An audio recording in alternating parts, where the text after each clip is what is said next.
ជំរាបសួរថ្ងៃនេះខ្ញុំមកបង្ហាញការធ្វើប្លង់ពោះ section កន្លែងយ៉ាបដបូតែវឡាចឹងយើងទៅមើលប្លង់ CD នេះតែខ្ញុំលើកឧទាហរណ៍នេះយ៉ាបដបូតែវឡាយើងនេះចឹងយើងទៅមើលប្លង់ 2D ដែលយើងបានគូហើយដែលខ្ញុំបានបង្ហាញនៅមុំ35ដឺក្រេហ្នឹងចឹងយើងទៅមើលប្លង់ដបូនេះដបូគឺយើងគិតចេញពីគែមសាច់ក្រៅមកដល់ចុងជ្រី7ទឹកកន្លះចឹងខ្ញុំចាប់លម្អិតឲ្យមើលបន្តិច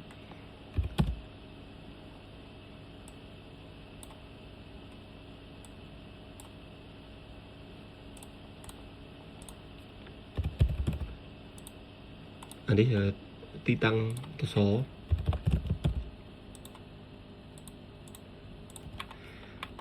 នេះ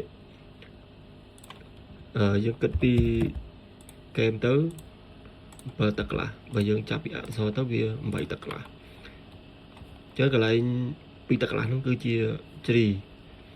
រីបេតុងដែលយើងធ្វើពុម្ពដែកអប់ជាមួយនឹងជញ្ជាំងបេតុងផ្ទះវិឡាធំគឺយើងអត់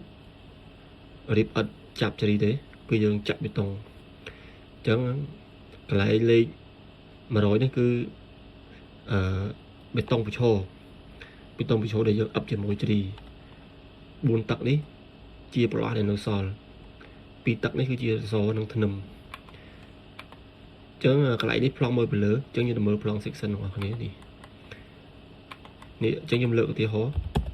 នេះអញ្ចឹងខ្ញុំកាត់កន្លែងហ្នឹងយកមកនេះកន្លែងហ្នឹងអញ្ចឹងខ្ញុំselect នៅកន្លែងហ្នឹងហើយខ្ញុំគូឲ្យមើល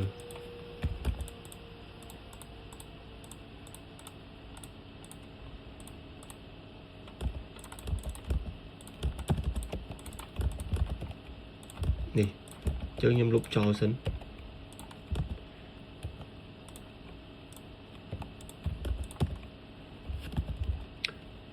នេះចឹងក្នុងប្លង់មានតែប៉ុណ្្នឹងទេតើដល់ពេលយើងធ្វើ section ដែលយើងធ្វើដូចមិនចឹងដើម្បីធ្វើ section បានទី1គឺយើងទៅដឹងសិនអានេះគឺជាអក្សរនេះចុង grid line គឺជាអក្សរផ្ទះយើងចឹងអក្សរផ្ទះយើងនេះអក្សរផ្ទះយើង20 30ចឹងយើងទៅមើលយើងគូសធ្នឹមយើងទៅតឹង20ដែរ20មុនគូសធ្នឹមទី1គឺយើងទៅមើលជ្រីសិនជ្រីទេវឡាធំគឺយើងខាងខ្ញុំធ្វើជ្រី4ទឹកកន្លះអញ្ចឹងខ្ញុំត្រូវគូសធ្នឹមជុំវិញហ្នឹងគឺ2ទឹកគុណនឹង4ទឹកកន្លះនេះ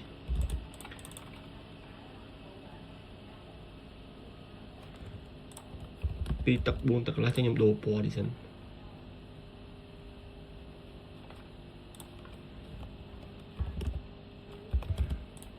នេះតើខ្ញុំចាក់ហាច់វា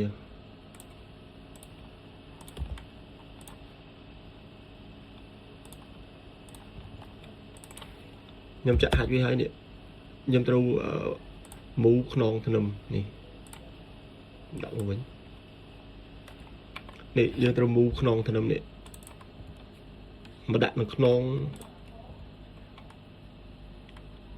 ធ្នឹមឯខ្នងជ្រីគឺស្មើគ្នាអញ្ចឹងយើងបាន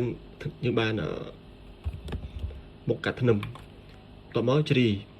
អញ្ចឹងជ្រីគឺយើងត្រូវ offset វា2ទឹកកន្លះអានេះគឺជាកន្លែងដែលយើងធ្វើពុម្ពដែកជ្រីអញ្ចឹងខ្ញុំលុបកន្លែងនេះចេញ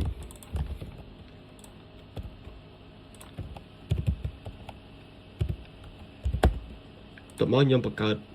មុខកាត់ជ្រីសិន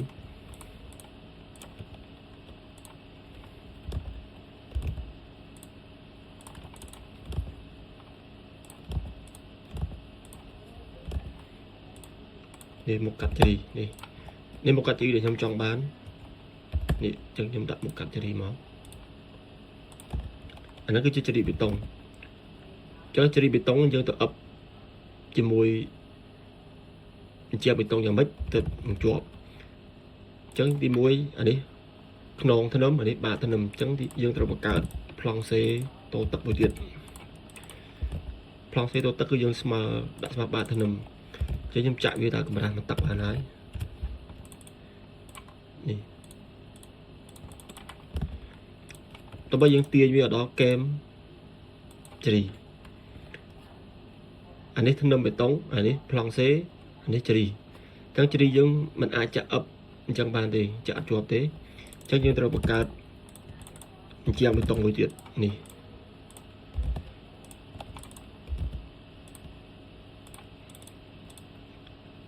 nè chắc những đồ bò thì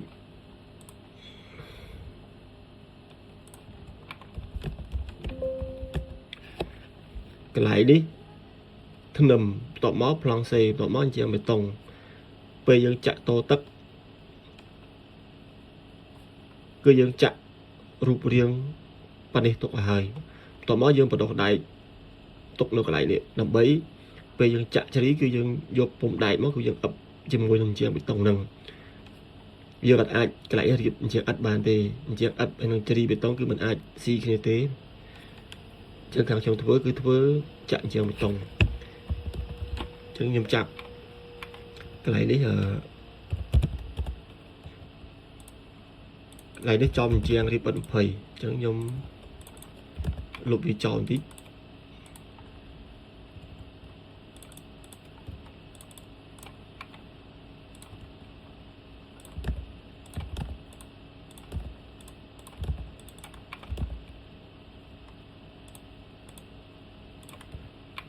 nè lấy cái trong lại ẩn phầy cho nhom chặt hại vì hái nhưng phải lò bồi plong ba bị sấn nè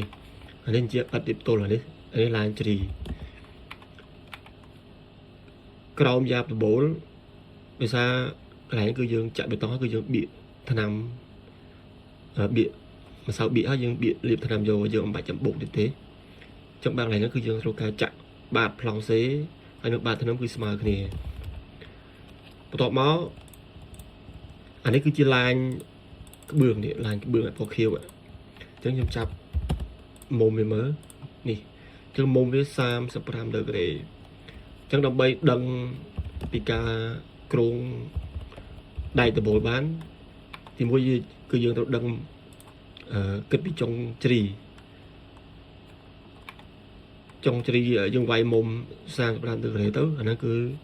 la như ca đầm lấy như dương bọc bường nè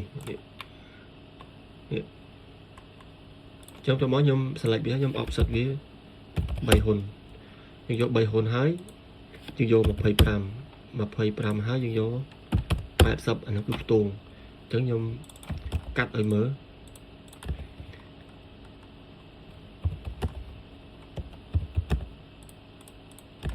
nè để dương khơi cái này là dương chặt cho đi bê tông đấy rồi bây giờ dương ấp chỉ muốn chia bê tông hái bây giờ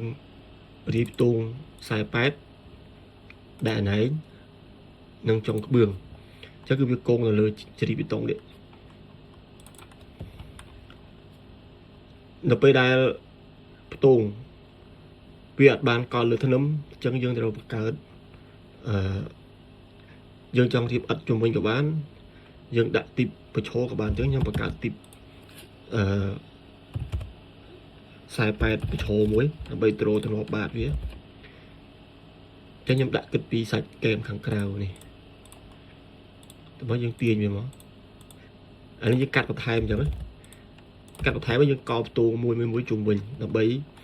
ôi tụm ngôn bường đài squat một lửa đài này squat một lửa tốn nâng chom lại thân nấm cứ tụm ngôn bường khác cứ viết tròn một lửa thân nấm nâng cắt vào thối cầm oi vía choán từ lưới trong chỉ đang off vị cho tôi bắt nhập đồ bò thì nè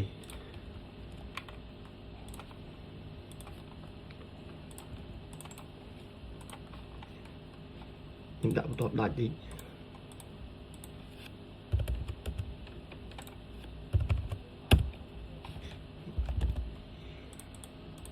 នេះ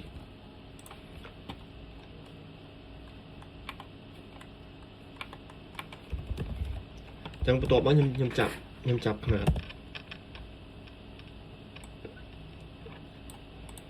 ខ្ញុំដាក់ខ្នាត1 លើ 10 នេះ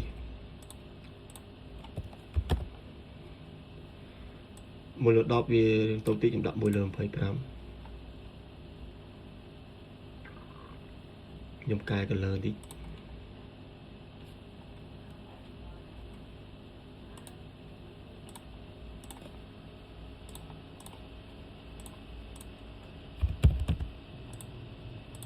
នេះអានេះខ្ញុំចាប់ហើយនេះ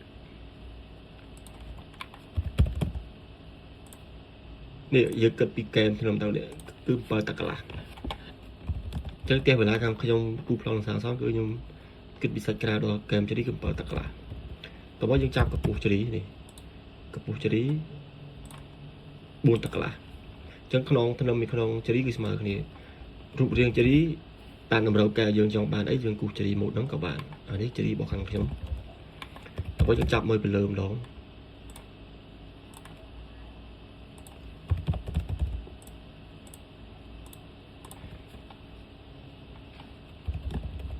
នេះជាបេតុងប្រឈោនេះ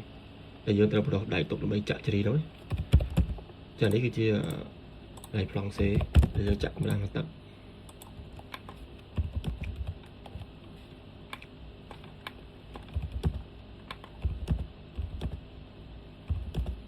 ចឹងប្លង់លម្អិត section កន្លែងយ៉ាបដបូលគឺមានតែប៉ុណ្្នឹងទេដល់ពេលយើងមានខ្នាតលម្អិតច្បាស់លាស់ប៉ុណ្្នឹងហើយពេលយើងឲ្យជាងសាងសង់ទៅគឺដឹងតែត្រូវ 100%